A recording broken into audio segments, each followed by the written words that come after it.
4 माणसांसाठी असो किंवा एकट्यासाठी, स्वयंपाकात ना संपूर्ण एकाग्र करावं लागतं मनाला.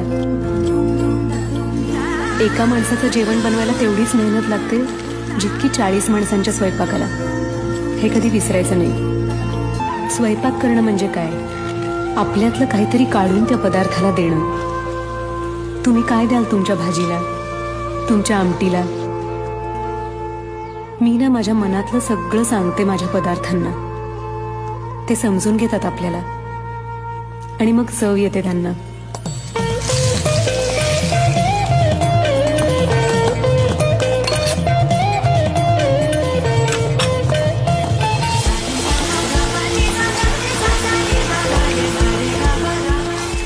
चांगल्या पदार्थाची पहिली खूण असते त्याचा वास. कधीतरी पोपट खालूनच विचारतो मला, ताई मोदकाचं सारण बनवताय काय? असं विचारलं ना कोणी की समजायचं मोदक चांगले होणार.